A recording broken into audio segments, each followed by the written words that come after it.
നമസ്കാരം. ജൂലൈ 5 ബഷീർ ദിനം. മലയാള നോവലിസ്റ്റും കഥാകൃത്തും സ്വാതന്ത്ര്യ സമര പോരാളിയുമായിരുന്ന വൈക്കം മുഹമ്മദ് ബഷീറിന്റെ ചരമദിനം. ബേപ്പൂർ സുൽത്താൻ എന്ന് അദ്ദേഹം അറിയപ്പെടുന്നു. താൻ കണ്ടെത്തിയിട്ടുള്ള കഥാപാത്രങ്ങളെ അദ്ദേഹം രചനകളിൽ ആവിഷ്കരിച്ചു. സാധാരണക്കാർക്ക് മനസ്സിലാവുന്ന ഭാഷയിലാണ് അദ്ദേഹം എഴുതിയത്. ഹാസ്യം കൊണ്ട് ബഷീർ വായനക്കാരെ ചിരിപ്പിക്കുകയും കരയിപ്പിക്കുകയും ചെയ്തു. കുട്ടികൾക്കും മുതിർന്നവർക്കും ഒരുപോലെ രസിക്കുന്നതായിരുന്നു അദ്ദേഹത്തിന്റെ കൃതികൾ. എഴുതാൻ ദൈവം ഒരു സാധാരണ മനുഷ്യനെ പഠിച്ചു. ലോകം അദ്ദേഹത്തെ ബഷീർ എന്ന് വിളിച്ചു. 1994 ജൂലൈ 5 ബഷീർ ഈ ലോകത്തോട് വിട പറയുന്നു. ഇന്നും അദ്ദേഹത്തിന്റെ രചനകൾ പുറത്തിറങ്ങി അതേ പുതുമയോടെ തന്നെ വായിക്കപ്പെടുന്നു.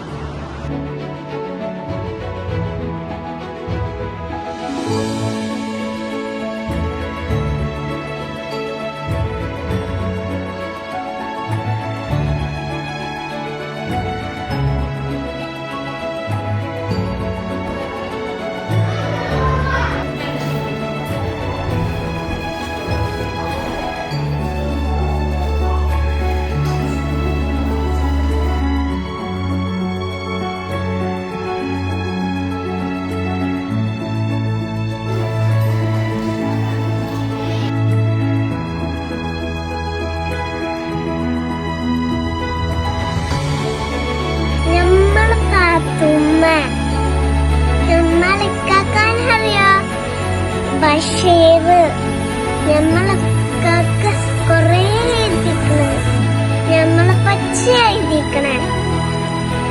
കേട്ടിട്ടില്ല പാത്തുമാന്റെ ആട്? നിങ്ങള് വായിച്ചിട്ടുണ്ടോ?